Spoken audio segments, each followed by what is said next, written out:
जय हिंद साथियों। आज की हमारी क्लास भारतीय इतिहास की मध्यकालीन भारत की है, जिसमें हम लोग दिल्ली सल्तनत और मुगल काल दोनों देखेंगे। पिछली हम लोग इतिहास में मौर्य काल और गुप्त काल देख चुके हैं। उसकी पहली क्लास में हम लोगों ने पूरा सिंधु घाटी सभ्यता। अब इसके बाद हम लोगों का सिर्फ इतिहास का एक टॉपिक बचेगा, वो हम लोग कल कवर कर लेंगे। तो आप लोगों से जितने भी इतिहास से 2 या 3 या 4 प्रश्न बनने की संभावना होगी, वो इन्हीं टॉपिक से बनेंगे। हो सकता है कि इनके समकालीन कोई ऐसी बात हो गई हो, उससे भी प्रश्न पूछे जा सकते हैं। तो इसलिए हम लोगों को थोड़ा व्यापक दृष्टिकोण रखते हुए तैयारी करना है। तो सभी साथी ईमानदारी से पढ़ेंगे, हम लोग थोड़ा जल्दी जल्दी समझेंगे क्या है। आप लोगों ने देखा हुआ कि जैसे गुप्त काल समाप्त होता है, उसके बाद छोटे छोटे राजा अपने आप को स्वतंत्र घोषित कर देते हैं और राजपूत काल शुरू हो जाता है। तो 7वीं शताब्दी से लगभग 11वीं 12वीं शताब्दी तक हमारा राजपूत काल चलता है, 500 वर्षों का पूरा शासन काल। उसके बाद मोहम्मद गौरी का आक्रमण होता है और गुलाम वंश की स्थापना, उसके एक गुलाम दास ममलूक, ये तीनों चीजें आप लोग कोई बोले। तुर्क के गुलाम थे जिनने अपनी ताकत शक्ति के दम पर सत्ता या साम्राज्य स्थापित किया, तो उनको गुलाम भी बोल देंगे, दास बोल लेंगे या ममलूक, ये 3 शब्द चलते थे उनको लिए। तो इसमें आप लोगों को बिल्कुल भ्रम में नहीं पड़ जाना है, यहाँ पर हम लोग सीधे समझते हुए निकलेंगे। 1206 ये 13वीं सदी मानी जाएगी शुरुआत, ठीक है। 1200 से 1300 तक 13वीं सदी, 1300 से 1400 तक 14वीं सदी, ऐसा इसका इतिहास का समय पीरियड चलता है। तो इसको समझते हुए अफगान तुर्क, ये मूलतः तुर्क के निवासी थे और अफगान था इनका शासन था, इसलिए इनको अफगान तुर्क कहा जाता था। इन लोगों ने लगभग 5 वंशों में शासन किया और 320 वर्षों का शासन काल रहा। इनको दिल्ली सल्तनत इसलिए कहा जाता है क्योंकि इनकी राजधानी जो भारत में स्थापित सत्ता की, वो दिल्ली केंद्र थी, तो इसलिए दिल्ली सल्तनत के नाम से भी ये शासन काल या ये समय जाना जाता है। अब ये पहला जो वंश था वो था गुलाम वंश। कुतुबुद्दीन ऐबक ने गुलाम वंश की स्थापना की, ये सबको पता हुआ। मोहम्मद गौरी का ये गुलाम था, दास था कुतुबुद्दीन ऐबक, ठीक है। आगे चलते हैं। तो देखो, वास्तविक जो इस्लाम के शासन की या इस्लामिक शासन की नींव है, वो मोहम्मद गौरी को ही माना जाता है, लेकिन जो गुलाम वंश की स्थापना है वो कुतुबुद्दीन ऐबक ने। वास्तविक गुलाम वंश की स्थापना यदि आता है तो वो इल्तुतमिश ने की है। तो आप थोड़ा इसमें 2 चीज़ों में कंफ्यूज नहीं हो जाए। यदि गुलाम वंश की स्थापना आ जाए अकेला तो कुतुबुद्दीन ऐबक ने, वास्तविक माना जाता है, ऐसा कोई स्पेशल शब्द आता है तो इल्तुतमिश लगा के आएंगे, ठीक है। लजिया सुल्तान भारत की पहली महिला मुस्लिम शासक, इसके पहले कोई और महिला मुस्लिम शासक नहीं हुई इनके पहले, तो विशेष तौर पर आपको याद रखना है नाम। बलबन, जिसने साम्राज्य की शक्ति को बढ़ाया और विस्तार। देखो, ऐसे नाम से आप कंफ्यूज नहीं हो जाना है कि या ये हिंदू नाम है तो ये हिंदू शासक, ऐसा कोई नहीं। इसी वंश में एक लास्ट के वंश में आएगा जो हिंदू से वो इस्लाम धर्म कबूल करके और शासक वंश से सुल्तान बनता है। थोड़ा एक चीज और मैं समझा दूं, यहाँ चलेगा सुल्तान, ठीक है। इसके बाद जैसे ही मुगल काल आएगा वहाँ चलेगा बादशाह है। तो इनमें दोनों चीज़ों में अंतर है। हमारे यहाँ पर राजा चलता था, कहीं कहीं सम्राट, खलीफा, ये सारे शब्द चलते हैं। तो यहाँ सुल्तान की उपाधि धारण करते हैं इसे कुतुबुद्दीन ऐबक। तो यहाँ से शुरुआत होती है, फिर आगे चल के हम लोग बादशाह देखेंगे। कुतुब मीनार का निर्माण शुरू कुतुबुद्दीन ऐबक ने किया, लेकिन इसको जो पूर्णतः संपूर्ण निर्माण करवाया वो इल्तुतमिश द्वारा। तो ये चीज़ इनकी आप स्थापित कला की मान सकते हैं नमूना। खालसा और एकता प्रणाली, ये खालसा और एकता प्रणाली 2 प्रणाली की शुरुआत होती है। यहाँ पर मैं आप लोगों को बता दूं कि खालसा होता है जो सीधे अपनी जो केंद्र सरकार है, जो केंद्रीय सत्ता होती है, वो सीधे अपने प्रांतों की कुछ जो भी सेवाएं प्रदान करते हैं उनको जमीन जायदाद दी जाती है। और एकता प्रणाली उनके खर्चे के लिए, जो भी हमको सैनिक और अन्य सामग्री उपलब्ध कराए, उसमें जो जमीन दान की जाएगी या ठेके पे दी जाएगी, वो कहलाती है एकता प्रणाली। तो इस दोनों में आप लोगों को एकता प्रणाली कई बार सुना होगा, लेकिन खालसा नहीं सुना होगा, तो इन दोनों समझ लेना है। कुब्बत उल इस्लाम मस्जिद का निर्माण, ये गुलाम वंश इल्तुतमिश के शासन काल में हुआ। खलीफा से वैधता प्राप्त कर इस्लामी संस्था को संस्थागत रूप प्रदान किया। यहाँ जो ये वहाँ पर ईरान में बैठे हुए थे, यहाँ से आप लोगों को खलीफा से वैधता प्राप्त कर ली है कि अब हम लोग ये पश्चिम पूर्वोत्तर क्षेत्र में अपना शासन स्थापित कर लिए हैं और यहाँ से आपको इस्लामी सत्ता की संस्थागत रूप दिखने लगेगा। ठीक है, अब कुतुबुद्दीन ऐबक राजधानी लाहौर बनाई है, यहाँ से याद रखना है। जब कुतुबुद्दीन ऐबक ने गुलाम वंश की स्थापना की तो लाहौर बनाई थी राजधानी। साहित्य कला का संरक्षक उसे लाख बख्श कहा जाता है। महान संरक्षक था साहित्य और कला का। पोलो खेलते समय घोड़े से गिरकर मृत्यु हो गई। ये दो चीजें आपको याद रखना है, लाख बख्श और पोलो खेलते समय घोड़े से गिरकर मौत हो गई है। यहाँ इल्तुतमिश अपनी राजधानी बनाएगा। इनकी आधिकारिक जो भाषा है वो फारसी होगी। कुतुबुद्दीन ऐबक का दामाद और योग्य शासक राजधानी दिल्ली को बनाया। यहाँ इल्तुतमिश राजधानी दिल्ली को बना लेगा। योग्य, ये लड़का नहीं है, ये दामाद है। लड़का अयोग्य शासक थे, अयोग्य थे, इसलिए दामाद को शासक बनाया। तुर्कान ने चहलगानी व्यवस्था 40 दासों का दल का गठन किया इसमें, तो ये आपको याद रख लेना। मुद्रा टका और जितल में चलाई, बगदाद के खलीफा से मान्यता प्राप्त की। ये इल्तुतमिश ने किया है सारा, बगदाद के खलीफा से मान्यता प्राप्त। भाषा फारसी है। पुत्र नासिरुद्दीन महमूद की मृत्यु के बाद रजिया सुल्तान उत्तराधिकारी। देखो, ये नहीं है कि पहले रजिया सुल्तान को बनाया गया, लेकिन पुत्र जो नासिरुद्दीन महमूद था वो उसकी मृत्यु हो चुकी थी, इसलिए फिर मजबूरी में रजिया सुल्तान उत्तराधिकारी घोषित की गई। फिर भी जो अमीर थे, संपन्न वर्ग था या अफगान सरदार थे, वो इससे नाखुश थे, इसलिए जल्दी अपदस्थ कर दिया गया। गयासुद्दीन बलबन इनके बाद अगले शासक थे, जिनको 1266 से 1287 तक कार्यकाल रहा। आंतरिक विद्रोह और मंगोल आक्रमणों से सफलतापूर्वक निपटा। ये आप बड़ा शक्तिशाली राजा सुल्तान मान सकते हैं कि जहाँ मंगोल आक्रमण का सामना करने में किसी शक्ति या साहस नहीं होता था, वो गयासुद्दीन बलबन ने कई बार हराकर और जो अभियान विजय का अभियान चलता था मंगोलों का, उसको वापस कर दिया। ठीक है, नायब एक खुदा की उपाधि, ये उपाधि ईश्वर का प्रतिनिधि। नायब एक खुदा, एक नहीं, ये थोड़ा गलत टाइप हो गया है। नायब एक खुदा की उपाधि, ईश्वर का प्रतिनिधि अपने आप को ये धारण किए। कैकुबाद, ये 1287 से 1290 अंतिक शासक होगा। बलबन के बाद कमजोर शासक, जिसको जलालुद्दीन खिलजी ने सत्ता हथिया ली और खिलजी वंश की स्थापना की। अब यहाँ गुलाम वंश का अंत हो जाता है और खिलजी वंश का शुरुआत होती है। ये सभी लोग जितने भी शासक हैं, ये सभी लोग तुर्की अफगानी हैं, इसी मूल के हैं। इसमें आप लोग किसी को भी कहीं और का मत समझ लेना है कि भारत के किसी क्षेत्र से हैं, ये सारे तुर्की और अफगानी हैं। खिलजी वंश 1290 से 1320, ये आपको याद करने की जरूरत नहीं है कि कब से कब चला। आपको केवल ये चीज देखनी है कि भारत की संस्कृति, स्थापत्य कला, मूर्ति कला, किसमें क्या बदलाव आया है। इसको, इस बदलाव को, राजनीतिक परिवर्तन को, कुछ विशेष व्यवस्थाओं को, ये बस समझनी है। बाकी डेटे रटने से कुछ फायदा नहीं होता है, ना उसमें ऐसी कोई डेटे पूछी जाती हैं। ठीक है, आपको केवल ये देख लेना है कि शुरुआत की डेट कौन सी है।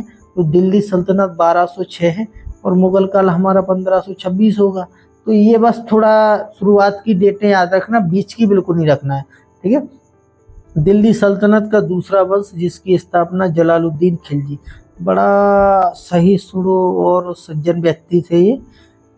मुअल्तमुजा तुर्क अफगान नस्लें था, लेकिन तुर्क परंपरा की अपेक्षा भारतीय तत्वों की अधिक झलक दिखाई पड़ती है। मैं कई बार बोला हूँ कि यहाँ के जो मुस्लिम हैं उन पे भारतीय सभ्यता, इसका ज़्यादा प्रभाव है, बशर्ते इस्लाम जो सऊदी अरब में अभी वर्तमान में इस्लाम का स्वरूप है, वो हमारे भारत के इस्लाम के स्वरूप में बहुत अलग है। तो इसीलिए मैं बोलता हूँ कि ज़्यादा समझने के, इस्लाम धर्म के, इस्लाम संस्कृति सभ्यता को, इसको समझने की ज़रूरत है। राजधानी दिल्ली ही चलेगी सबकी। अलाउद्दीन खिलजी, आप लोगों ने अलाउद्दीन खिलजी, एक मूवी आई थी पद्मावती, तो इसको देखा होगा। यहीं से एक कहानी कथा संबंधित है। उत्तर भारत में कई बार मंगोलों को हराया है अलाउद्दीन खिलजी ने। ठीक है, दक्षिण भारत पर पहला सफल मुस्लिम आक्रमण, ये अभी तक सब लोग उत्तर भारत पर शासन कर रहे थे, लेकिन अलाउद्दीन खिलजी ने दक्षिण अभियान शुरू किया और देवगिरी के यादव, वारंगल के काकतीय शासक होयसल और मदुरई के पांड्य, रणथंभौर, चित्तौड़ और गुजरात, चित्तौड़ से संबंधित है ये पद्मावती की कहानी। आपने देखो ये सारे को जीता है अलाउद्दीन खिलजी ने।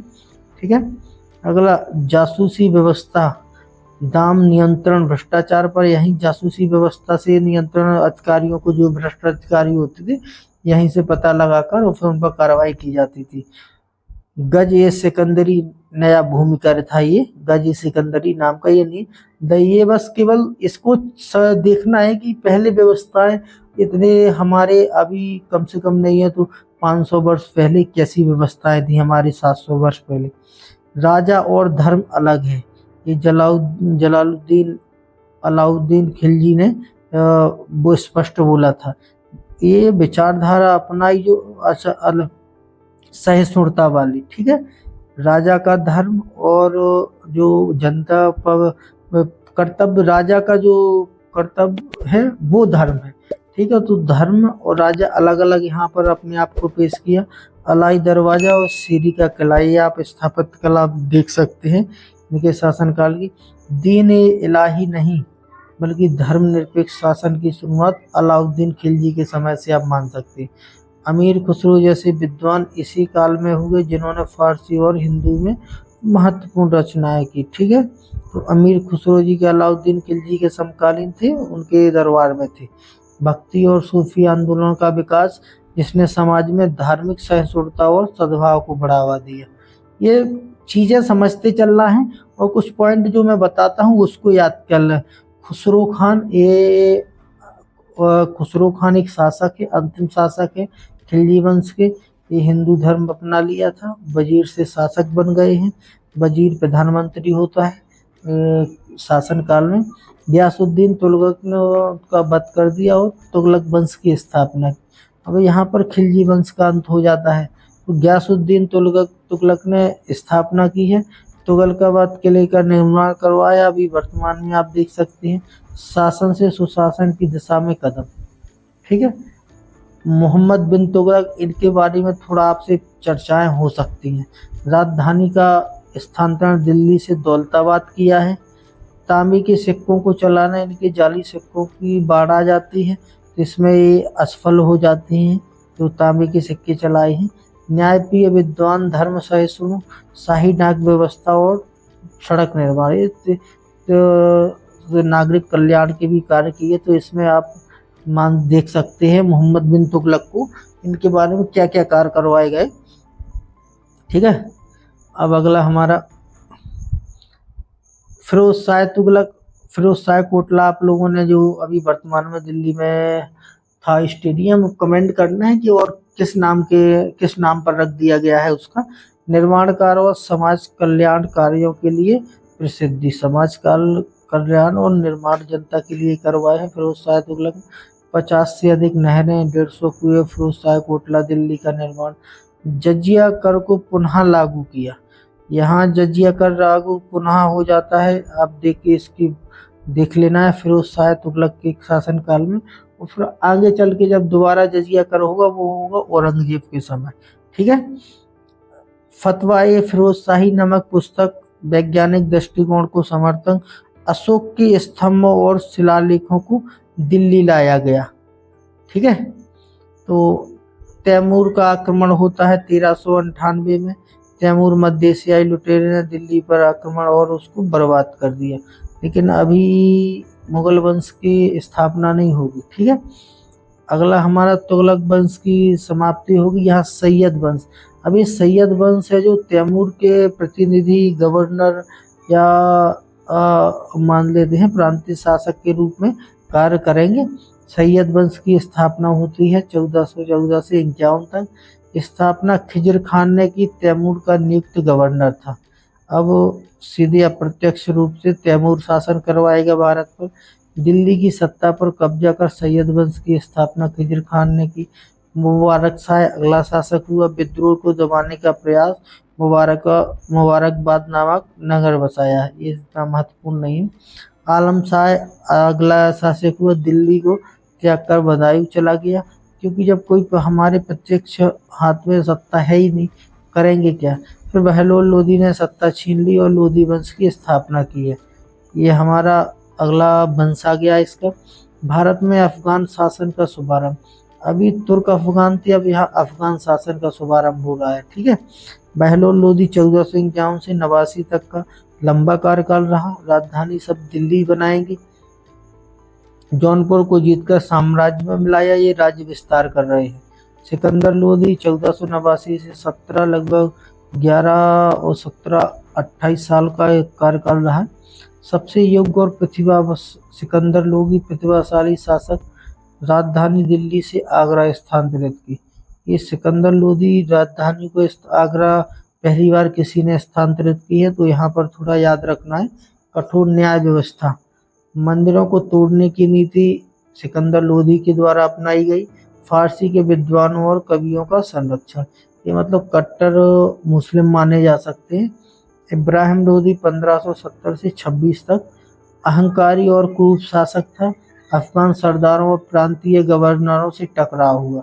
तो यहाँ पर जो अफगान सरदार कबीलों के साथ लड़े युद्ध में आते थे, यहीं पर बस जाते थे, लेकिन वो अपने आप को कुलीन वहाँ ज़्यादा शक्तिशाली समझते थे। तो यहाँ पर अब गवर्नरों से टकराव हुआ है अफगान सरदारों का, और कठोर शासन की वजह से जनता भी अब उग्र होके और सीधे अपदस्थ करने की बिल्कुल सलाह में थी। सलाहकारों की उपेक्षा। सलाहकारों की सलाह न मानना अपने आप में अहंकारी का गुण होता है। तो लोधी गार्डन का निर्माण होता है। मिश्रित स्थापत्य शैली का विकास। चाचा आलम खान और पंजाब के गवर्नर दौलत खान लोधी, ये थोड़ा याद रखना। ठीक है। इनके द्वारा बाबर को आमंत्रण किया गया कि आप भारत में आइए और शासन करिए। ठीक है। पानीपत का युद्ध होता है किससे? 1526 में। 21 अप्रैल 1526 को बाबर काबुल का शासक था, ये फरगना प्रांत का शासक। ठीक है। से युद्ध इब्राहिम लोदी की मौत और लोदी वंश का अंत। तो जो बाबर से युद्ध हुआ है वो इब्राहिम लोदी का हुआ है। यहाँ से अब हमारा दिल्ली सल्तनत का अंत हो जाता है। अब यहाँ से हमारा मुगल काल की शुरुआत हो जाएगी। ठीक है। तो मुगल वंश की स्थापना 21 अप्रैल 1526 को हो जाती है और ये 1857 तक चलता है औपचारिक रूप से। भारतीय उपमहाद्वीप पर लगभग 331 वर्षों का। अब दिल्ली सल्तनत और मुगल वर्ष आप जोड़ लेंगे तो लगभग 51 वर्षों का शासन हो जाएगा। यहाँ से अब हम लोग 550 वर्षों का लगभग राजपूतों का शासन हो गया। अब यहाँ पर अफगान या इस्लाम शासन हुआ है। यह मध्य एशिया के तुर्क मंगोल मूल के तैमूरी वंश की एक शाखा थी। ये थोड़ा तुर्क मंगोल मूल के तैमूरी, एक चंगेज खान का होगा, एक तैमूर का होगा। ये तैमूर मध्य एशिया ईरान से विशेष तौर से संबंध है और चंगेज खान का मंगोल से, वर्तमान में मंगोलिया है, वहां से। ठीक है। मुगल साम्राज्य की नींव किसने रखी? जहीरुद्दीन पूरा नाम था ये बाबर का, मोहम्मद बाबर ने रखी। तैमूर का 5वां और चंगेज खान का 14वां वंश है। ये परपोता था तैमूर का बाबर। ठीक है। चंगेज खान की लड़की दूर की बहन लगती थी ये। तो बाकी एक बात समझ लेना कि जो मुगल थे वो चंगेज खान से अपने आप का संबंध नहीं दर्शाना चाहते, वो तैमूर के अपने आप को शासक मानते थे या वंश वाले मानते थे। तो मुगल कहना मुगलों को बहुत बुरा लगता था, लेकिन वर्तमान जो इतिहास में हम लोग पढ़ते हैं तो मुगल के नाम से संबोधित किया जाता है। जल्दी जल्दी देख लेते हैं। फरगना शासक बाबर पानीपत के प्रथम युद्ध में किससे हुआ है? ये आपको पता हो गया है कि किससे? इब्राहिम लोदी को हराकर मुगल साम्राज्य की स्थापना। बादशाह की उपाधि, ये बादशाह का मतलब होता है राजाओं का राजा। ठीक है। सम्राट। बाबर ने अपनी याद का तुझे बाबरी बाबरनामा लिखी खुद तुर्की भाषा में। ठीक है। अगला शासक हुआ जो हुमायूं 1530 से 40 तक, लेकिन शेरशाह सूरी ने इसको चौसा का युद्ध 1539 और कन्नौज का 1540 में हारने के बाद यहाँ से भगा दिया, निर्वासित कर दिया। लेकिन फिर से लौटा हुमायूं 1555 में शेरशाह के कमजोर उत्तराधिकारियों को हराकर फिर से सत्ता हासिल कर ली। मुगल साम्राज्य का जो स्वर्ण काल कहा जाता है वो अकबर के शासन से कहा जाता है। ठीक है, तो मुगल साम्राज्य वास्तविक विस्तार और मजबूती अकबर के शासन काल में हुई है। अभी अकबर ने मुगल शासन का सबसे महान शासक माना जाता है, ये गौर कर लेना इस बात को। 1556 में पानीपत का दूसरा युद्ध हेमू को हराकर, पानीपत का दूसरा युद्ध हेमू से लड़ा गया। और पानीपत का प्रथम युद्ध आप लोगों ने देखा है कि वो एक सेकंड, पानीपत का जो पहला युद्ध है वो हमारा सॉरी अभी नहीं, मैं इब्राहिम लोदी। ठीक है, तो इब्राहिम लोदी से पानीपत का प्रथम युद्ध, पानीपत का जो द्वितीय युद्ध है वो हेमू के साथ लड़ा गया। तो यहाँ अकबर ने जीत दर्ज की और अकबर ने 16 कुल की नीति अपनाई, इससे धार्मिक सहिष्णुता, अब यहाँ से लड़ाई दंगा छोड़ेंगे और धार्मिक सहिष्णुता की कट्टरता से निकलकर सहिष्णुता की ओर बढ़ेंगे। अगला हमारा मनसबदारी प्रणाली की शुरुआत। ये मनसबदारी प्रणाली में आप लोगों को बता दूं कि ये पद और रैंक वेतन से संबंधित थी मनसबदारी। दीन ए इलाही एक अलग से नैतिक धर्म की शुरुआत की कि जो भी चाहे, यदि मुस्लिम और हिंदू कोई भी धर्म में नहीं रहना चाहता है तो ये धर्म अपना सकता है। फतेहपुर सीकरी, बुलंद दरवाजा, आगरा का किला स्थापत्य कला के महत्वपूर्ण उदाहरण है। ये थोड़ा आगरा का किला देख लेना, अकबर ने बनवाया है। ठीक है, आईने अकबरी और अकबरनामा अबू फजल द्वारा लिखे थे, ये समकालीन थे किसके, अकबर के। जहांगीर अगला शासन, जहांगीर कला और चित्रकला को संरक्षण किया। मुगल चित्रकला अपनी चरम सीमा पर पहुंची। न्याय श्रृंखला जंजीर अदल के लिए पहचाना जाता था। यहाँ थोड़ी इस बात को याद रख लें, 5वें सिख गुरु अर्जुन देव की हत्या, ठीक है, किसने करवाई, जहांगीर ने। अब औरंगजेब करवाएगा 9वें गुरु तेग बहादुर जी की हत्या। ठीक है, तो ये दो चीजें याद रखनी है। शाहजहां या मुगल काल वास्तुकला का स्वर्ण युग, तो इसको याद रखना है। विशेष तौर पर यदि प्रश्न बन सकता है कि मुगल वास्तुकला का स्वर्ण युग किसे कहा गया है, तो वहाँ अकबर नहीं लगाना, वहाँ शाहजहां है। ताजमहल बनवाया, आगरा दिल्ली का लाल किला ये शाहजहां ने निर्माण किया। जामा मस्जिद का शाहजहां ने। औरंगजेब अंतिम महान मुगल शासक, अब इसके बाद फिर पतन होना शुरू हो जाएगा। साम्राज्य का सबसे अधिक विस्तार औरंगजेब ने ही किया। ये कट्टर ये सुन्नी शासक था। दक्षिण भारत में भी कई सफल अभियान किए। कट्टर सुन्नी मुस्लिम था। धार्मिक रूप से कठोर नीतियां जैसे जजिया कर को फिर से लगाना, ये मैंने इसके बाद पहले बोला था कि फिर अगले चल के औरंगजेब लगाएंगे। यहाँ से मुगल साम्राज्य की पतन की शुरुआत हो जाती है। अगला हमारा प्रशासन प्रणाली कैसी रही। केंद्र स्तर पर वजीर प्रधानमंत्री होता था, मीर बख्शी सेना प्रमुख होता था, मीर समान शाही घरेलू विभाग का प्रधान होता है, सद्र और सुदूर धार्मिक मामलों का प्रधान होता है। ये थोड़ा सद्र और सुदूर ये शब्द याद रख लेना है, याद हो जाए तो। राज्य स्तर पर सूबा होता था, जैसे आप मुख्यमंत्री मान सकते हैं। सरकार होती थी, परगना होता था, ग्राम होता था। इसका मान लेते हैं आप, सूबा हो गया प्रांत, सरकार हो गया जिला, परगना हो गया आपका ब्लॉक और ग्राम हो गया आपका गांव। ऐसी इकाइयों में विभाजित था। भू राजस्व प्रणाली दहसाला, ये 10 साल की फसल के एक एवरेज औसत के अनुसार वसूला जाता था कर। तो दहसाला से शासपूरी की प्रणाली से बहुत प्रभावित हुआ अकबर, इसलिए दहसाला की शुरुआत की। वास्तुकला भारतीय और फारसी शैली का सुंदर मिश्रण। चारबाग शैली आपने देखी होगी, विशाल प्रवेश द्वार, लाल बलुआ पत्थर और संगमरमर का उपयोग। यह सभी प्रश्न बन सकता है। शाहजहांनामा इनायत खान के द्वारा लिखी गई। पतन का कारण थोड़ा समझ लेना है। कमजोर और अयोग्य उत्तराधिकारी हुए। उत्तराधिकारियों का आपस में राज सत्ता हथियाने का संघर्ष हुआ। शिवाजी के नेतृत्व में मराठा शक्ति का उदय, यहाँ से और कमजोर पड़ जाते हैं फिर मुगल। प्रांतीय सूबेदारों की स्वतंत्रता, जैसे केंद्रीय सत्ता कमजोर होती थी, प्रांतीय शासक अपने आप को स्वतंत्र घोषित करने लगते थे। विदेशी आक्रमण, नादिर शाह अब्दाली ये ईरान से आया था और अहमद शाह अब्दाली 1739 में, जिसने पूरी मुगल शक्ति को छिन्न भिन्न कर दिया। ब्रिटिश शक्ति का उदय 1858। ये प्रत्यक्ष औपचारिक रूप से है, बाकी पहला 1700 आप 73 से ही मान लेंगे। मेरे हिसाब से 1757 से मानेंगे हम लोग प्लासी के युद्ध से, यहाँ से ब्रिटिश शक्ति का उदय यहाँ से शुरुआत हो जाती है। अंतिम मुगल शासक बहादुर शाह जफर, या तो ये आएगा नाम या बहादुर शाह द्वितीय, ये दोनों एक ही नाम है, इसको अलग अलग नहीं समझा। कई लड़कों के अब कंफ्यूजन रहता है कि दोनों अलग अलग है।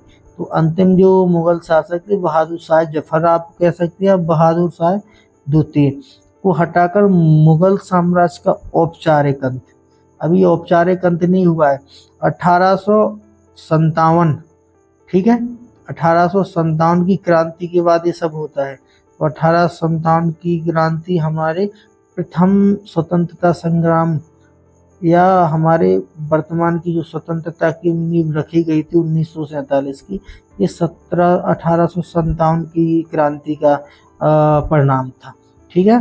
तो प्रथम स्वतंत्रता संग्राम किसको कहेंगे? 1857 की क्रांति को। यहाँ से हमारा पूरा होता है। जो कुछ चीज़ें हमारी ज़्यादा महत्वपूर्ण छूट जाती हैं वो हम लोग दिन में MCQ किया करेंगे, तो उसमें कवर हो जाएगी। अब हमारी परमानेंट डेली 2 क्लासें चलेंगी और दिन में हम लोग वो उसी 2 क्लासों के MCQ प्रैक्टिस किया करेंगे। तो लगभग 30 या 2 जून तक हमारा पूरा GK मेरे तरफ से जितने भी हमारे टॉपिक है कवर हो जाएंगे, ठीक है। स्वयं से अच्छी मेहनत करना है, जितना ज़्यादा से ज़्यादा समझ सकूँ और समझते हुए पढ़ना है। इसलिए समझना है क्योंकि कुछ याद रह जाए, बाकी पढ़ते हुए निकल जाएंगे तो फिर हमको अंततः ऐसा कुछ याद नहीं रहेगा, ठीक।